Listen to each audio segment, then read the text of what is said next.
इस खबर के प्रायोजक हैं D real estate, Kailash Chand work वाला, स्माइल अप डेंटल क्लिनिक।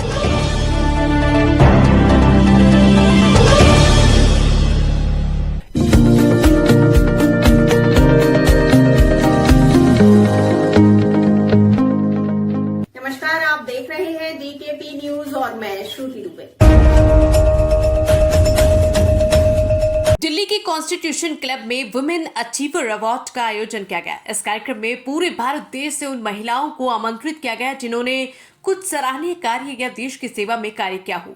आपको बता दें कि अंबाला, जम्मू, महाराष्ट्र, हरियाणा ऐसे कई राज्यों से महिलाएं दिल्ली पहुंची जिनका सम्मान बड़े जोर शोर से किया गया। बता दें कि कार्यक्रम बतौर मुख्य अतिथि Rashmi Singh, IAS TR Naval, district जज Jitendra Mani, IPS Vijay Singh, IPS Sanjay Ambasta, Chirag Gothi, deputy editor Aaj Tak Meenu Mahajan, urban development office Jammu Kashmir Komal Narula शामिल हुए। अवार्ड फंक्शन को बहुत ही सुंदर ढंग से किया गया। वहीं कार्यक्रम की अध्यक्षता आशु नरवाल द्वारा की गई। रोमिता नारंग, परवीन खान, रेणु और बहुत से लोगों का सहयोग रहा। आए हुए अतिथियों का कहना था कि इस प्रकार के अवार्ड फंक्शन होते रहना चाहिए ताकि लोगों में अलग सा उत्साह सेवा करने में लगे और युवा लोग भी आगे बढ़े। स्वागत है आपका एक बार फिर से जी, शुक्रिया। क्या कहना चाहेंगे आज के अवार्ड शो के बारे में? जी, सबसे पहले तो मैं शुक्रिया करना चाहूँगी कि मुझे भी यहाँ बुलाया। आई थिंक अलग अलग फील्ड से, अलग अलग क्षेत्र से वुमेन को प्रोत्साहित करना टाइम टू टाइम बहुत ज़रूरी होता है। उनके हार्डवर्क को रिकॉग्निशन मिलती है और आगे और मोटिवेशन मिलती है और मेहनत करते रहने की। सो आई थिंक ये ऑर्गेनाइज़ करना ऐसा इवेंट बहुत रेयर होता है आज के टाइम में, और लेकिन बहुत ही ज़्यादा ज़रूरी है। जी, अच्छा, जैसे आपको भी वुमेन्स अचीवर 2024 मिला है अवार्ड, इसके बारे में क्या कहेंगी? महिलाओं को क्या मैसेज देंगी आप? क्योंकि एक एक्ट्रेस तो आप ही साथ में, एक एक्सप्रेशन भी है, लोगों के साथ में आपका एक जुड़ाव भी है, उनके बारे में क्या कहेंगे? आई थिंक चाहे एज एन एक्टर हो या किसी भी फील्ड में हो, हम एक अलग डिफ़िकल्टीज़, एक challenges time to time face करते ही हैं to compete with men and to get equal opportunities, equal freedom and equal choices. So I think वो हमें, जो हम competition इतना face कर रहे हैं आज के टाइम में, और औरतों के साथ और आदमियों के साथ भी, आज के एक इतना competition में, इतने में हमें कैसे अपने आप को एक मोटिवेटेड रखना है, ऑप्टिमिस्टिक रखना है और कैसे और हार्ड वर्क करते रहना है। तो उसके लिए हमें एक दूसरे को अपलिफ्ट करना बहुत ज़रूरी है, और एक वुमेन ही दूसरे औरत का अगर साथ नहीं देगी तो और कौन देगा। जी, ये तो बहुत ज़रूरी। Thank you so much Divya ji, आप इसी। आज बहुत ही सुंदर कार्यक्रम है, वुमेन्स को अचीवर अवार्ड दिया, आप शामिल हुए, कैसा रहा प्रोग्राम और क्या कहेंगे आशु? मैं ये कहना चाहता हूँ कि आज जो अवार्ड डिस्ट्रीब्यूशन हुआ उसमें अलग अलग एरिया से, अलग अलग फील्ड से महिलाओं ने अपने अपने फील्ड में एक्सेल किया और उनको अवार्ड दिए जा रहे हैं। तो मैं उन सबको मुबारकबाद देता हूँ और शुक्रिया अदा करता हूँ और खुश भी हूँ कि वुमेन एम्पावरमेंट आज हम देख रहे हैं, देखने को मिला है। तो इनसे दूसरे जो वुमेन हैं उनको भी प्रेरणा मिलेगी, वो भी अपने अपने फील्ड में एक्सीलेंट काम करेंगे। तो इन सबके साथ में हम सबको शुभकामनाएं देता हूँ। कॉन्ग्रेचुलेशन। Thank you.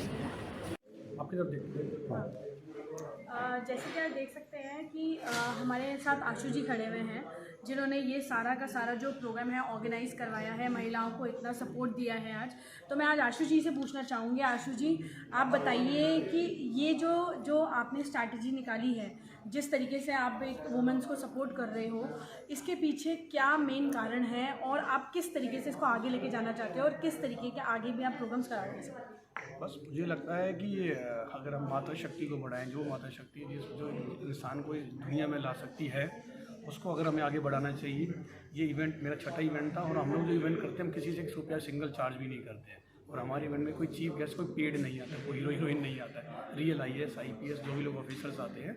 और मेरा मानना है कि एक ऐसा प्लेटफॉर्म देना चाहिए फीमेल्स को, लोगों प्रोफेशनल पर्सनलिस्ट को सपोर्ट करें। तो मेरा यही मोटिव रहता है कि ऐसा इवेंट हो, लोग एक दूसरे की हेल्प करें। पैसा खुदानी तो खुदा से कम भी नहीं है, तो लोग मिले, पैसा कमाए, आगे बढ़े, एक दूसरे का सहयोग करें। आज का कार्यक्रम तो सफल रहा। हमारे दर्शकों को ये और बता दीजिए कि अगला धूम धड़ाका कब और कहाँ करने वाले हैं? अब मेरा जल्दी एक इवेंट करने का प्लान है सेम इसी तरीके का, और वो किया जाएगा मिसेस क्लासिकल और नानी दादी। मैं चाहता हूँ कि उन महिलाओं को भी जो कहती हैं कि नहीं हमारी ये जो एज डजंट मैटर, मुझे लगता है मैं उनको एक प्लेटफॉर्म देना। लोगों भी नारियों के सम्मान के लिए रहेगा। हाँ जी। तो कुछ संदेश देना चाहेंगे हमारे दर्शकों को? बस संदेश यही है कि देश में एक दूसरे को सहयोग करें, धर्म को छोड़े। धर्म कुछ नई चीज़ होती है। हिंदू सिख मुस्लिम सब एक माला के मोती, एक अगर मोती टूटेगा तो पूरी माला की माला टूट जाएगी। देशवासी मिलकर रहा। शुक्रिया सर। सबसे पहले आप अपना पूरा परिचय दीजिए। संजय कुमार अम्बस्का जी, SDM Mayur Vihar government of Delhi. आज नारी शक्तिकरण को लेकर प्रोग्राम था, बहुत अच्छा प्रोग्राम हुआ। देश के कोने कोने से गणमान्य लोग आए थे, आप भी आए। क्या कुछ कहना चाहेंगे आज के इस इवेंट को लेकर? जैसा मैंने स्टेज से भी कहा था कि यस्य नारी पूज्यते तत्र गम्यते देवता। जहाँ पे नारी की पूजा होती है वहाँ ईश्वर का निवास होता है जी। ये जो स्त्री शक्ति को सम्मान, आदर और उनको अवार्ड, उनको रिकॉग्नाइज करने का जो एक कार्यक्रम था जी, बहुत ही सराहनीय अद्भुत है। और जो ऑर्गेनाइजर्स हैं प्रशंसा के पात्र हैं, मैं उनको बहुत बहुत बधाई देता हूँ। और मैं चाहूँगा कि भविष्य में भी इस तरह के समारोह होते रहे, उनका अभिनंदन होते रहे, उनका सम्मान होता रहे। सर मैं आपसे पूछना चाहूँगी कि जैसे आज ये महिलाओं का जो कार्यक्रम हुआ है, आप इसको किस तरीके से देखते हैं कि जिस तरीके से अभी इस टाइम पे टाइम बहुत चेंज हो गया है, महिलाएं इतनी इंडिपेंडेंट हो गई हैं, तो आप किस तरीके से आप क्या सोच बताना चाहेंगे उन महिलाओं के लिए, और क्या आगे हम प्रोत्साहन वाली चीज़ें कर सकते हैं ताकि हम महिलाओं को इस तरीके की प्लेटफॉर्म्स और अपॉर्चुनिटी मिलती है? बहुत अच्छा सवाल है आपका, क्योंकि मैं गवर्नमेंट में हूँ और हम लोग वुमेन वेलफेयर, चाइल्ड वेलफेयर के लिए भी हम लोग काम करते हैं। महिलाओं में भी क्या है कि एक आपका वर्ग है जो अभी भी बहुत सारी मूलभूत सुविधाओं से भी वंचित है। महानगरों की स्थिति अलग है, जो ग्रामीण क्षेत्र से आते हैं वहाँ पे अलग है। अभी भी हमारे समाज में ऐसा सोच है कि महिलाओं को बहुत ज़्यादा हम एजुकेशन, उनके मेडिकल, उनके हेल्थ, बहुत सारी चीज़ों पे हम लोग उतना ध्यान नहीं देते जितना हम अपने मेल काउंटर पार्ट को देते हैं। तो बहुत कुछ करने की गुंजाइश है और बहुत कुछ किया जा सकता है, सरकार की तरफ से भी, NGO की तरफ से भी, आप लोग की तरफ से भी, मीडिया की तरफ से भी। तो एक ये सामूहिक प्रयास है जिसके माध्यम से हम महिलाओं के स्तर को ऊपर कर सकते हैं और हमारा देश महिलाओं के सशक्तिकरण में अग्रणी रहे, विश्व में हमारा नाम। सर एक आखिरी सवाल महिलाओं को लेके कि जिस तरीके से महिलाएं जो हैं सारे काम करती हैं, तो आपको क्या लगता है कि मतलब हमें अपने देश में और क्या क्या चेंजेस लाने चाहिए जिससे कि जो है आगे महिलाएं और इम्प्रूवमेंट कर सकें और प्रोग्रेस कर सकें? और स्पेशली ये मैं उनके लिए पूछ रही हूँ जो लोग जैसे जो गांव में रहते हैं, जिनको इस तरीके की सुविधाएं और फैसिलिटीज़ वगैरह नहीं मिल पाती। बहुत अच्छी सोच है आपकी। और अभी जो सरकार है, सरकार की जितनी भी योजनाएं होती है, जितनी भी योजनाएं हैं, आजकल हम लोगों ने उसको वुमन सेंट्रिक बना दिया। जितने भी प्रोग्राम्स होते हैं, जो फैसिलिटीज़ हम लोग देते हैं, तो हम लोग पहले जो परिवार में पुरुष होते थे उनके नाम से योजनाएं होती थी, लेकिन अब हम लोग जो महिलाएं होती उन्हीं के नाम से जितने भी तरह के वजीफे हैं या जो भी प्रोत्साहन है। अगर सिंगल गर्ल चाइल्ड है तो अभी देखिए दिल्ली यूनिवर्सिटी में एडमिशन हो रहा है, तो अगर सिंगल गर्ल चाइल्ड है तो उनके लिए अलग रिजर्वेशन है। गांव में जो लड़कियां पढ़ने आती है उनको अलग से स्कॉलरशिप मिलता है। तो काफ़ी कुछ किया जा रहा है, काफ़ी कुछ करने की ज़रूरत है और आप लोग इस कार्य में लगे हमारी धन्यवाद। देखिए, महिलाओं का दबदबा जो है अब सिर्फ अवार्ड तक सीमित नहीं रह गया। हमने देखा ओलंपिक्स में किस तरह से मनु भाकर ने कमाल कर दिया। वुमेन क्रिकेट टीम आ रही है, वो बहुत अच्छा प्रदर्शन कर रही है। यानी हर क्षेत्र में महिलाएं जो हैं वो बहुत ज़बरदस्त काम कर रही हैं और सराहना जो है उनकी लगातार हो रही है। तो ऐसे में ये अवार्ड मैं इसका हमेशा इंतज़ार करता हूँ। ये हर साल होता है ये इवेंट और कॉन्स्टिट्यूशन क्लब में ही होता है, तो मैं हमेशा इंतज़ार करता हूँ। यहाँ अलग अलग फील्ड से ऐसे लोग आते हैं जो अपने क्षेत्र में माहिर हैं और उन्होंने अपने क्षेत्र में आप सोचिए बिल्कुल हाइट्स अचीव की है। तो मुझे लगता है कि इस तरह के इवेंट्स में उनको हम सम्मान दे रहे हैं, हम अवार्ड दे रहे हैं, ये उनके लिए बहुत छोटी सी चीज़ है।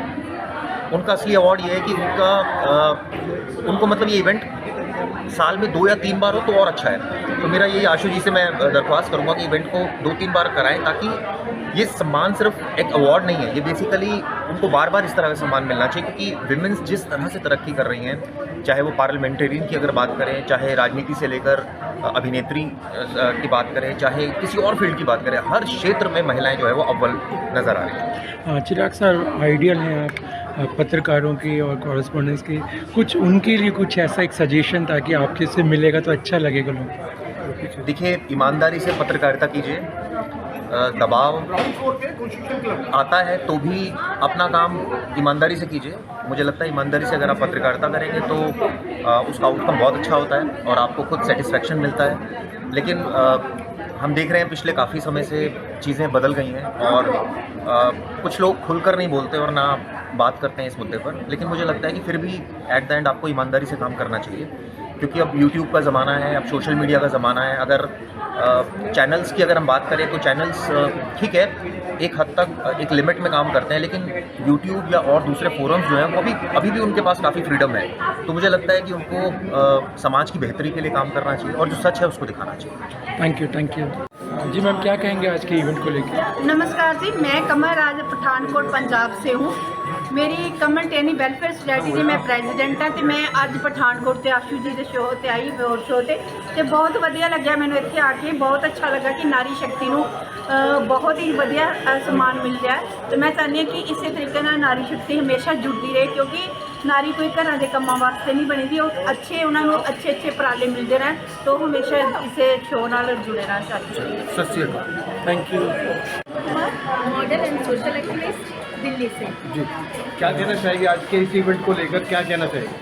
सबसे पहले मैं नरवाल सर का बहुत बहुत धन्यवाद करना चाहूँगी कि उन्होंने एक नारी शक्ति को एक मंच दिया, अपना हुनर जो लोग दिखाने में पीछे रह जाते हैं उन सबको एक स्टेज प्रोवाइड किया। मैं यहाँ आके बहुत खुश हूँ और बहुत अच्छा लगा, बहुत अच्छी तरीके से उन्होंने so well organised event. Thank you.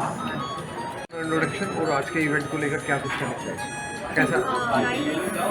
मेरा नाम दीक्षिका लाकर है और मैं एक मॉडल एडिटर, फैशन डिज़ाइनर हूँ पेशे से। और सबसे पहले तो मैं बहुत बहुत धन्यवाद करूँगी असेट एसोसिएशन को जिन्होंने ये ऑर्गेनाइज़ किया, आशु नरवाल का। बहुत बहुत खुशी हो रही है इस इवेंट को ज्वाइन करके। और मैं तो ये कहूँगी बहुत अच्छी पहल है नारी को सम्मान करने के लिए। मुझे लगता है कि हर नारी जन्म से सशक्त है, क्योंकि ईश्वर के बाद केवल नारी ही है जो एक जीवन का निर्माण करती है। तो बहुत बहुत खुशी हो रही है जहाँ पर इस इवेंट का हिस्सा बन रही है और मैं सभी को शुभकामनाएं करना चाहूँगी। धन्यवाद। Thank you. My name is Mukta Sharma and I have come for award function here which is for Women's Achieving Award 2024, and I think it's a great event where we all that talent under one roof. So I have also come for this award and I'm really grateful that RTC has invited me for this award, and it's a great opportunity for all the women.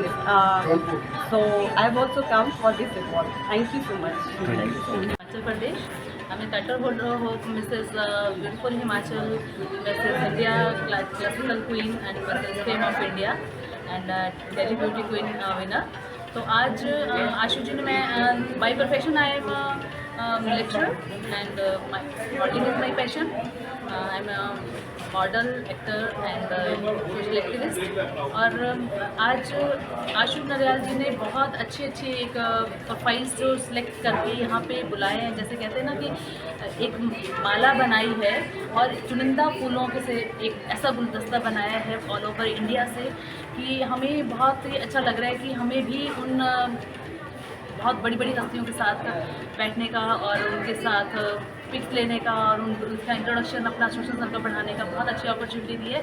और मैं ये बोलना चाहती हूँ कि जो इन्होंने आज ये बहुत अच्छा एक हमें मंच दिया है, तो जो भी महिलाएं घर में बैठी हुई हैं, मतलब गर्ल्स को तो मौका मिल जाता है, पर जो लेडीज़ होती हैं, वुमेन्स होती हैं शादीशुदा, जो कि सोचती है कि अब हमारी उम्र निकल गई, हम कुछ नहीं कर सकते, लेकिन ऐसा कुछ भी नहीं होता है। जब भी हम बोलते हैं जब आँख खुले तभी सवेरा, जब भी आपका मन करे आप अपने सपनों को पूरा कर सकते हैं। Is just a number. आपको कभी भी ऐसा नहीं सोचना है कि अब हमारी एज होगी हम कुछ नहीं कर सकते। तो एक शेयर करना चाहती हूँ, हौसले पंख काफ़ी नहीं है उड़ने के लिए, पंख काफ़ी नहीं होते हैं उड़ने के लिए, हौसले बुलंद होने चाहिए ऊंची उड़ान के लिए। तो वही बात है कि पंख सबके पास होते हैं, बस हौसले चाहिए हमें ऊंची उड़ान करने के लिए। बहुत बहुत धन्यवाद आशु निराल जी का ऐसे इवेंट से, और आप सभी मीडिया कर्मियों का बहुत बहुत धन्यवाद कि आप लोगों ने हमारा कवरेज किया, और बहुत बहुत दिल से शुक्रिया। Thank you so much.